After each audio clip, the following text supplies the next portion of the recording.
recording, but I don't know. Recording. Oh, perfect. Recording has started. So this is our May 14th Audit Compliance and Governance meeting of the Connecticut Green Bank. Just a few announcements. Please mute your microphone so we don't have background noise. Feel free to use the chat box or raise your hand if you have any questions. I have started to record the name, and I don't think if you want to state your name, that would be great just for the record, but I don't know if that's might not be necessary. This is going to be somewhat of an informal ACG meeting. The good news is that there's no major votes for recommendation, but we do have important topics to discuss. I'll chair without Tom being here, if that's okay with the other members, and just kind of move through the agenda and really have two substantive items. One being end of legislative session report out, and another one is going to be some employee handbook revisions that we kind of just want to socialize with you, that we're going to bring to you at a later date. But we thought before we kind of did that heavy lifting and put that in place, it made sense to kind of get the feedback from the members. I'm going to have if I could have a call to order. Any public comments? All right, can I have a motion for approval of the meeting minutes for the January 16th, 2024 meeting? So moved. Have a second? Lonnie, I second. Perfect. Those in favor say yay. Yay. Those opposed say no. Abstentions? Perfect. Motion pass. All right. So the first item we're going to talk about is the employee handbook discussions. I believe we have Joe B. and Eric on the line, and they can give you an update on potential revisions to our parental leave policy, where we are now, where we would kind of like to go, and if time allows, there's a couple items they can socialize with, but I'll defer to them on whether they're prepared for that. All right, Joe, Eric? Sure, I'm just trying to figure out how I turn my camera on. All right, cool. So there are a couple of things we want to just give you a heads up on that we're looking to bring back to the committee in the fall. So, we'll have our usual updates, just modernizing the handbook, bringing it in line with current process, other looks at kind of telecommuting that may need a little bit of tweaking, but nothing significant at this point. But the big thing that we wanted to get the opinion from the committee on was with parental leave. Right now, we don't really have a parental leave policy, and this is something that's come up in employee surveys. And we had our longstanding HR consultant benchmark our piecemeal policy, which I'll let Joe walk through. And she said, you know what, you guys are really out of line with your competition, and this is a way that something you guys can look at that would help retain employees. So with that, Joe, do you want to speak about what we have right now and what we're considering? Sure. Thanks, Eric. Good morning, everyone. So the current policy, like Eric mentioned, is not much of a policy. It's a bit more just a few actions that folks take. So when either a mother or a father is seeking to go out on leave for the birth of a child, now what the first step is that they typically apply for FMLA coverage, which would protect them for 12 weeks. And then they simultaneously begin applying for short-term disability. There's a 30-day elimination period. So for the first month, they are responsible for or required to use their own personal accruals. So either their vacation time, their personal leave, or their sick time. And then if and when short-term disability does kick in, that covers 70% of their salary. So they use their remaining accruals, vacation, sick, or personal time, to bridge that 30% gap in compensation. And so some of the feedback that we've heard from folks, particularly new mothers, is that having used most of their vacation or sick time during the immediate kind of bonding period post-birth, they don't have time, excuse me, or as much time remaining in their accrual balances for doctor's appointments or things like that. So what we're proposing is in line with, well, before I get to the proposal, what we've been doing over the last several weeks and what we'll continue to do throughout the summer is research both what other quasi-publics are doing and then also work with our HR consultant to assess the market for comparable policies. We spoke with one quasi-public who implemented a 6-week paid parental leave policy to be used over a rolling 12-month period from the date of the child's birth. And that's likely where what we would be proposing to the ACG committee in October when we bring the other documentation updates. But as Eric mentioned, we wanted to kind of socialize this now and get any feedback or any recommendations on what we should look into or avoid as we spend the next several months doing this research. Thank you. So we just want to use this as an opportunity to get informal feedback from the members if that seems to be on the right track, and what do you think? I think it's a good part of our sort of, always looking to make sure that we are an attractive place to, the staff. From my point of view, it would be great when you do come back to us. Like I know you've been talking to other quasis. If when you present it, you can tell us like who and what their policy is rather than, sort of a summary of it. But, I think it's just helpful because candidly, I just have no idea of knowing what, having my children all have graduated college. So I'm not really up to speed on what all these policies are entirely. I mean, I know we have them here at where I work and they're constantly being reviewed. So it'd just be helpful to actually see maybe like a chart of what other places are offering. And maybe when you're collecting that data from them, you could ask each one, when was the last time they updated it? So we kind of know where they are in their cycle. Like if we see one that's just updated compared to one that from an entity that hasn't updated. We can do that. Makes sense. This is Lonnie. I mean, this is the kind of thing that you talk to young women about all the time. I mean, this is, they want it all. I mean, as we all do. That's what we were fighting for back in the day when I was coming up. We wanted the career, and we wanted the family, and we wanted to be able to have the ability to be all of those things, supported by the larger culture. And I think in terms of the dealing with the competitive, huge. But you just look around at our staff.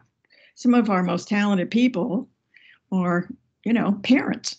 And so I think it's really important that we be very sensitive to that. And, going back to, earlier comments, do the due diligence and get some real compare and contrast. But I think it's really key. Thank you. Brian flagged Joanna's comment in the chat about if this is just parental leave or also family leave. So Eric, correct me if I'm wrong, but I believe we're looking at this primarily from a parental leave perspective, as there's the Connecticut paid family leave policy available for kind of as a bit more of an all-encompassing policy. So this would be specific to parental leave. Yeah. Thank you. Thank That's really helpful. I, as a member of the sandwich generation, I have to think about up and down the generational chain. But I really appreciate that you're looking at this because I think it is critical. It's for retaining and nurturing talent. So thank you. Great, thank you. Lee, to your point as well about new parent perspective, absolutely. I think part of our due diligence this summer will be just having conversations with staff in particular. And I just also wanted to announce to the committee that tomorrow is the first meeting of our new internal women's resource group that was really being spearheaded by some of the junior members of our team who said, we have really great women on staff that we would like to set up, a mentorship program with, or, kind of an internal lunch period with. And so we'll definitely have that added to the agenda by the team leading that. And hopefully they can chat about it throughout the summer. And maybe just one other thought, because I've actually seen this where I work. We do have to look at being, competitive and supportive, but someone at HR should also look at how the distribution of this would work. I mean, is there a risk at some point that if everyone's using this will be short-staffed, and is there any fair way to meter it out? You know, people's lives happen at the timing they happen. But, you know, just from a staffing point of view, I think we would also just want to be aware of the potential staffing impacts that the policy might have. As you know, someone's going to vote on it, it would be helpful to know. I mean, I have no idea, but you know what I mean? If you're down 4 people for an extended period of time, does that impact workflow? And if so, what are the options? I'm not saying that would be a reason not to do it, but you know, I think we just got to look at it. It would be interesting for HR to look at it from that point of view too. Yeah, we certainly can take a look at that. And I don't know if we'll come back to you with the solution for it, but I think we'll come back with some strategies on how we would navigate a situation there and how we can just make sure that we're monitoring. So. Yeah, or maybe just like, I don't know, you know, maybe there's literature on this. What would be the anticipated frequency? You know, obviously things happen that aren't according to averages, but I don't know, just, you know, how would this play out? Certainly. All right, perfect.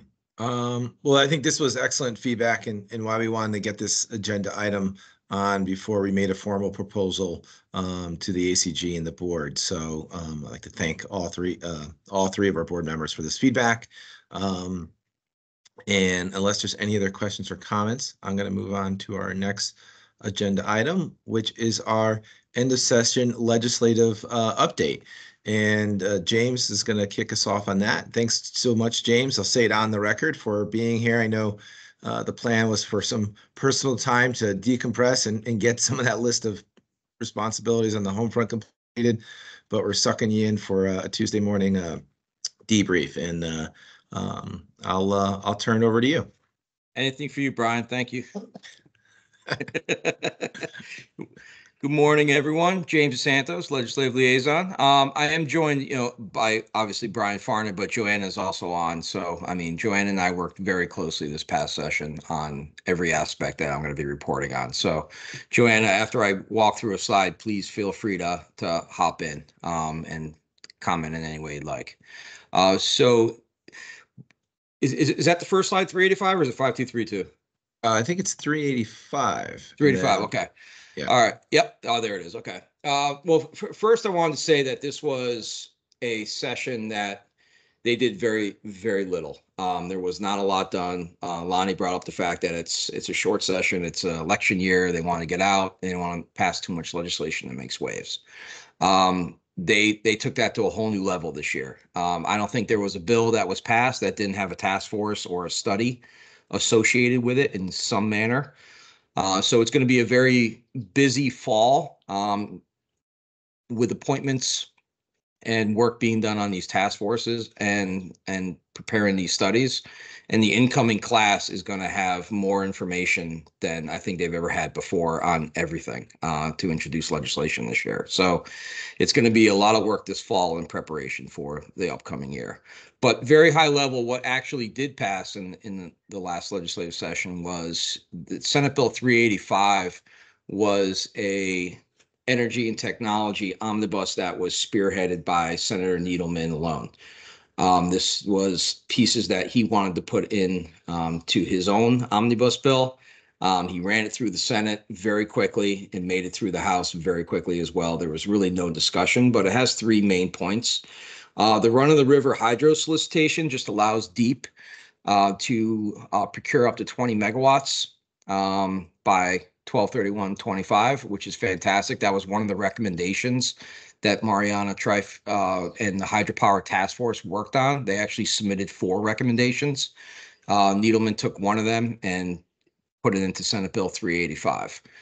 The next section that's important was there was talk at the beginning of session about doing a solar bill of rights to protect residential solar consumers from when they do solar installations with small sometimes fly-by-night solar companies to assure that they're getting all the information that they want. You know, what's the warranty? What happens if, you know, a panel needs to be removed? Who covers that? Like, everything needs to be spelled out very clearly.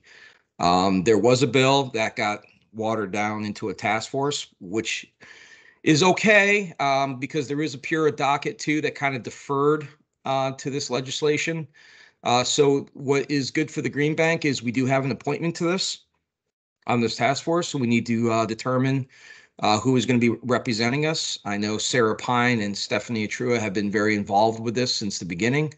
They have made recommendations to the initial bill and helped draft it throughout the session. So I just want to make sure that their names would be, you know, possibly considered for an appointment to that task force. The other one,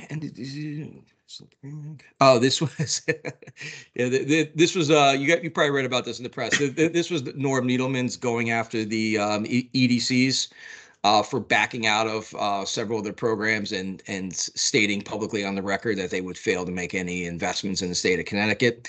So what this says is it allows PURA to allocate any of these programs, such as NRES, SCEF, the EV charging program, which they backed out of, to send that to the Green Bank or DEEP to administer the program. Now, that's not something we would want to do per se, but it did put a shot across the bow for Needleman to the EDCs. And I think that was truly the intent of Section 8. Brian or Joanna, do you have any comments on this bill? No, I think you framed it really well. Okay. Agreed. Agreed. All right. All right, let's go to the next bill. So 5232. So this is Representative Steinberg's E&T omnibus bill, right? So when this bill started, this was a horrible bill. There were elements of it that were fantastic, and then there were elements that were horrible. And I'm going to first go to the red at the bottom first. I should have put this at the top, but the original proposed bill had the uniform capacity tax in there, which would have anything less than 2 megawatts would have been exempt. Anything above 2 megawatts would have been subjected to an $8,000 per megawatt per year tax bill. That would have solved an issue that is starting to percolate with some of our CPACE deals throughout the state of Connecticut, most notably in Middletown recently, where the tax assessor is interpreting the language of the statute for commercial purposes only as being behind the meter. The problem with the new program, when it transitioned from ZREC to the NRES program, all the power is sold directly to the utility first. So that interpretation of for commercial purposes on site, some tax assessors are saying that it's not actually on site. So therefore it's a front of the meter installation and therefore subject to taxation. That is an issue that we tried to get amended through several pieces of legislation. There was an attempt by Joanna to get it into the implementer. At the end of the day, Senator Needleman essentially pushed everything off till the next session until a study can be done. So that brings me back to the top. So the uniform capacity tax is going to be a study, which is strange because Joanna actually led a study last year. So this is the passage of a study to study what we studied last year, which is fantastic. It's a study of a study. I've never actually seen that before, but here we are. So I think we have everything laid out for how we're going to proceed this year. It was very close towards the end. There was an agreement between CCM and the solar developers to come in at 12,000 with a 2% annual escalator for the tax, for the UCT tax. Unfortunately, Senator Needleman just wanted to kick this until the additional study was completed. The other section of the original bill that was very bad for the Green Bank was the original Section 8, which would have eliminated the ability of the Green Bank to offer, advertise, market, or finance anything that the private sector currently does, right? So that would have eliminated our ability to finance or implement a lot of the programs that we currently implement. We were able to get that removed. That was introduced by the Connecticut Solar and Storage Association. Mike Trahan introduced that piece of legislation. Section 10 would have authorized DEEP to work with the Attorney General to standardize a process for the rollout of solar at state entities, which is exactly what our solar SAP program does. So it was duplicative. We were able to get sections 8 and 10 removed. Going back up to the second one is I know Lonnie, Matt, I know we discussed this early on. This was CBIA's proposal, which would have loosened the restriction of the SIR. The language that eventually came out of the committee was nothing what CBIA proposed. It actually doesn't do anything. According to Mackie Dykes, he's reviewing it, but throughout the entire session, we can already do this under resilience if it's an upgrade to an existing renewable energy system. If they want to incorporate a roof, we can already do that under the resilience provision as long as the roof is at a fortified standard. So there's really no impact. So what we were discussing at the beginning of session is no longer relevant to what eventually passed. This is an interesting piece. I'm not sure what the impact of this is going to be, but this allows PURA to exceed the NRES and SCEF caps as long as the aggregate dollar amounts do not exceed what occurred in the previous year. This may lead to a slight increase in projects for NRES and SCEF in 2025, but it also does extend the program, the SCEF program out to 2027, so it'll sunset at the same time as the NRES program. And then the last piece is this was actually our proposal to eliminate our REFA annual statutory filing requirement. Our bond authorization was eliminated in 2016, but we were still obligated to file this annual report. So we're going to be doing our last one this year, and then we don't have to file it anymore after this year, after October 1 of this year. Brian, Joanna? All good. All right. Let's go to the next one. I would just add to that the price caps change. That was a negotiation with Steinberg to make sure that there was a way that we weren't having an impact on the taxpayers or the ratepayers, while also maybe capturing some more solar. But yeah, we only expect an incremental change, but at least it was just a ceiling adjustment, basically. Yeah, well, which is a far cry from how the session started, right? I mean, he wanted to eliminate caps altogether on the NRES program, right? So to come down to something that may or may not have a minor impact. That's basically how the whole session went. All right, next one. So this is the big bond bill, which basically became the implementer. It's massive. Lee, I know. I think Lee's on this call. There was a bill to, expand food scrap diversion efforts in the state of Connecticut. That bill was completely stripped. There's nothing left of that except for a shell. I'm not even sure if that bill even passed. But the $10 million was in this bill, and that is to go to DEEP to expand the municipal food scrap diversion pilot programs throughout the state of Connecticut. That's a fantastic win. That's really what the advocates were searching for. They didn't want to see an expansion through language or recycling materials. They just wanted to see money put into the program for food scrap diversion to try to hit that critical mass, which will compel the state to start investing in more infrastructure. DEEP to establish the Climate Resiliency Revolving Loan Fund. I put this in here. I thought this was very interesting. Maybe Joanna, if you have any background on this one, this is going to be established at DEEP. This is $10 million. It's very broad, but I wanted to make a note of it. Joanna, do you have any background on that one at all? I'm not sure. I'm not sure if this was a Rep Horn wasn't.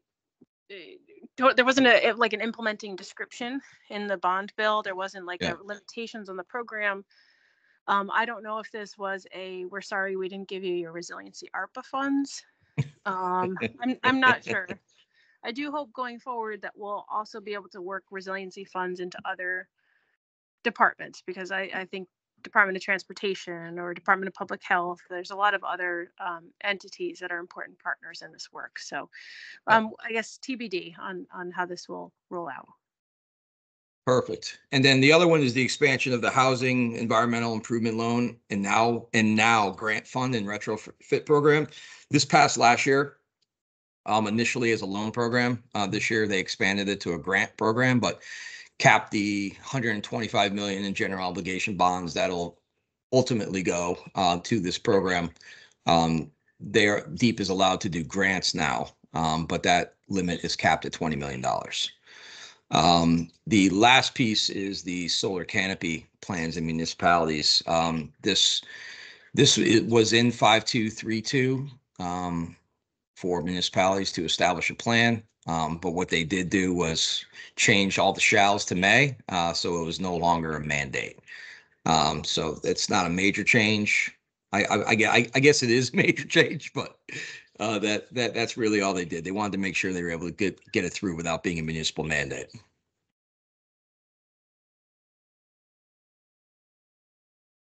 Let's see.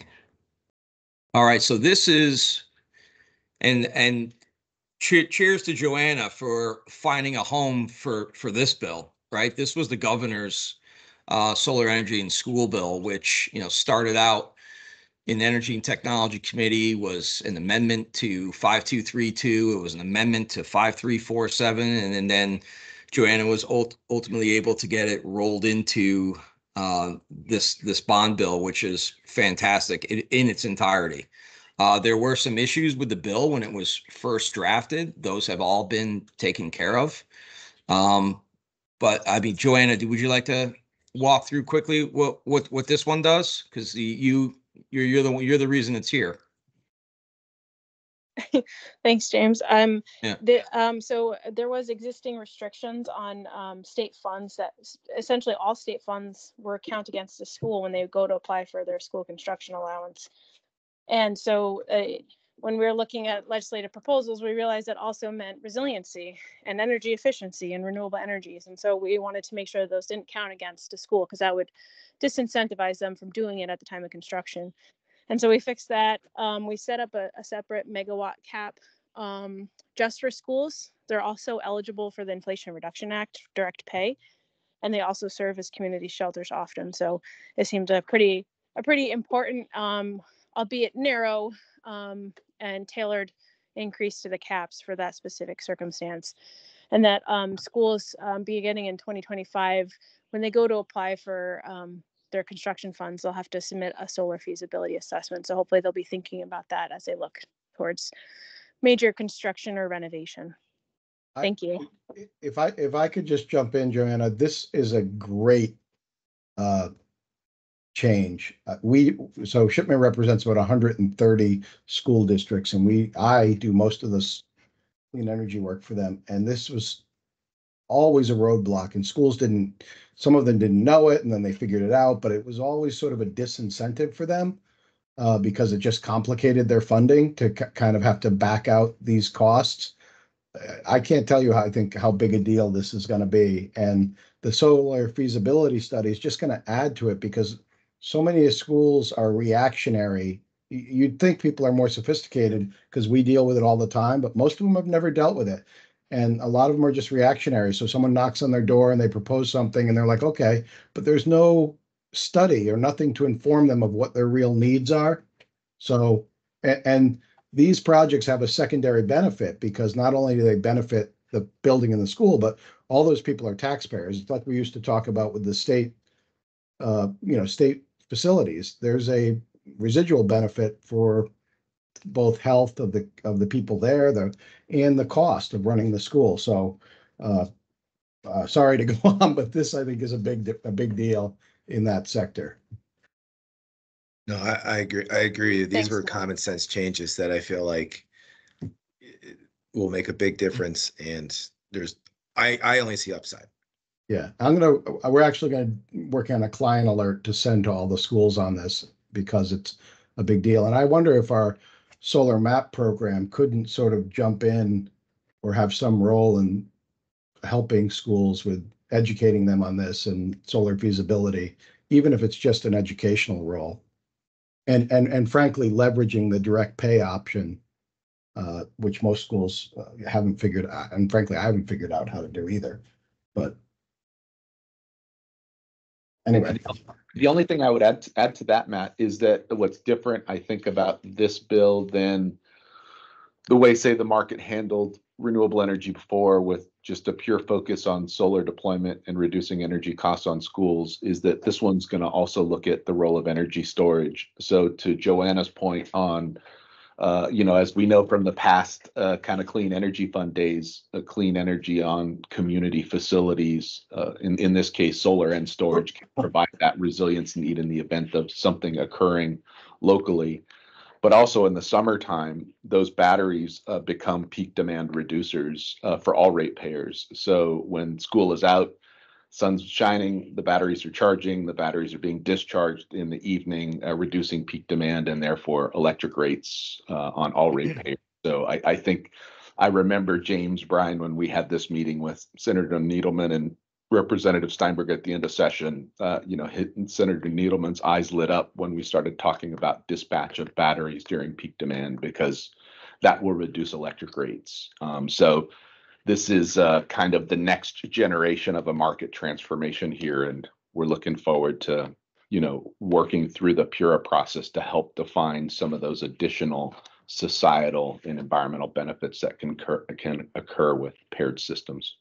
yeah, well, and Brian, maybe we could talk offline, and anyone else who wants to join. There are also some real pitfalls. I mean, the model for batteries at schools, if you see what people are out there selling to schools, is loaded with pitfalls for them as well, because for a lot of reasons, which we can talk about. But that's the idea, is no one knows how to do it yet, and as they do it, people will learn. But that schools don't understand the active dispatch, and they think they're getting backup power when that power may have been dispatched, and they become kind of just leasing agents for a plot for a battery if it's not structured right. So there's great potential, but the battery part is sort of new.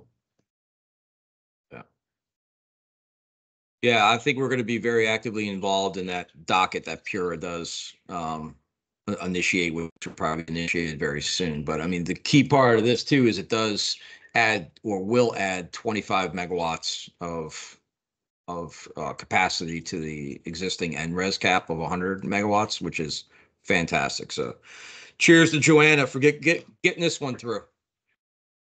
Great. All right, let's keep moving. I want to make sure we get everyone out by 9:30. Thanks, Brian. So this was the budget bill. So they didn't actually pass a budget this year, as you guys read. What they did was they swept balances from throughout all the executive branch agencies and found a pot of money and allocated it. Most went to education. A lot was cut that was previously funded. I mean, even Operation Fuel. I mean, that was the first bill of the session. I think they got 3.5 million, and then this ARPA cut them in half down to 1.7. So they basically did sweeps across the board here. This is the first one. I just wanted to highlight three, and please keep in mind this is a very high level kind of summary of what everything is. I'll be preparing a very, very detailed legislative report like I did last year, once everything becomes public acts and is either executed or vetoed by Governor Lamont. So that'll be rolling out probably at the beginning of June. But this is just very high level of what was in there of interest, possibly to members of the Green Bank. And some are specific just to Burt on Section 76. So we can roll past this one. Brian. Yeah, so I know Lee is on this call as well. So they did pass a PFAS bill with some standards. It does immediately ban the sale of any biosolid utilizing sludge that contains PFAS, which, if we've heard anything about what they did in Maine and I believe northern New Hampshire, where they put the sludge on farmland and now everything's half the state's a brownfield. So they did a very good job of implementing that. And then they created categories for the marketing notification to DEEP by a certain date, and then banned it on a certain date after that for items that contain PFAS. So this is a fantastic step in the right direction. So I just wanted to make sure that that was highlighted for everybody, especially for Lee's team on the environmental infrastructure. All right. So very quickly, legislation of note, everyone read in the newspaper about the Green Monster Bill. So the Green Bank negotiated on probably 4 or 5 sections of that 22 section bill. It did not pass, which was the biggest shock of the session. It did pass the House. It sat in the Senate without being called, which was an absolute blow to the environmentalists. They were just absolutely in shock. Senate Bill 11, we kind of discussed earlier. This was Joanna and the governor's bill on resiliency efforts. And Joanna, before you got on, Matt had a couple suggestions that we should probably talk about offline about incorporating into this legislation. And just for the record, Brian did rewrite the entire bill over this past weekend, so he's very excited about this about this bill passing next year. But to Matt's point earlier, sometimes it does take 2 to 3 years, right? But I was actually very surprised that this bill did not come up for a vote in the Senate at all. And the pieces of legislation that went in its place. Joanna did a very good job. We left everything on the floor for getting the Republicans not to agree not to filibuster it, having it amended to pull out items that would have caused some consternation with the Republicans. I mean, it was ready to go. And then the last bill I wanted to just talk about, this is a reoccurring bill every year that the State Contracting Standards Board tries to get the quasis rolled under their purview. Fortunately, this year, the executive director got up and said they didn't have the capacity or financing to implement the actual provisions of the bill that they put forth. So we were able to get a nice $1.5 million annual fiscal note put onto that thing, which ultimately tanked the bill. When the bill did pass, it stripped all the quasis out of it. So it just went forward as basically a shell. So we were out of it, so we're safe. I think that's the last slide I have, Brian. Yeah. No, and I would just add on that. And I would just add on that last bill. I mean, quasi-publics are meant to accomplish public good through private means. And, for all the flexibility, for all the things that we do that are so, kind of like innovative, like, having us with more bureaucratic kind of oversight is only going to inhibit that ability. So it's really, we're pushing back because we don't mind scrutiny. I feel like, we put pretty much everything that we do online. It's just the fact that we want to be able to work at the speed of business and having additional bureaucratic red tape. And all these quasis are very different from each other. So to review the airport authority versus the Green Bank versus CHFA, very different charges, very different types of contracting. We feel like would just be problematic. And the Attorney General's office, which is great in what they do for the state of Connecticut, it's a different turnaround time. It's a different way of doing business. And so I just want to say that on that. And I also want to just add that, I feel like I've been through with the Green Bank since we started off as a Green Bank for all intent and purpose. And I even remember when we had discussions about the governor's office wanting to bring OPM onto our board. I think personally, I was hesitant about messing with our board makeup. I couldn't have been more wrong. Joanna in OPM has been a phenomenal addition to our board. And this last legislative session really kind of just echoed that thinking because, the partnership, what we learned from Joanna, I hope we were able to help you, Joanna, in doing, stuff to get the governor's agenda through. And we learned a lot from you and we made a lot of bills a lot better, I think because of that connection. So I just wanted to just point that out. And, I know this wasn't a huge session for energy policy for the state of Connecticut, but for the Green Bank, it was a step in the right direction. There was a lot of positive improvements, maybe not major changes, but a lot of steps in the right direction. So that's all I wanted to add. Okay.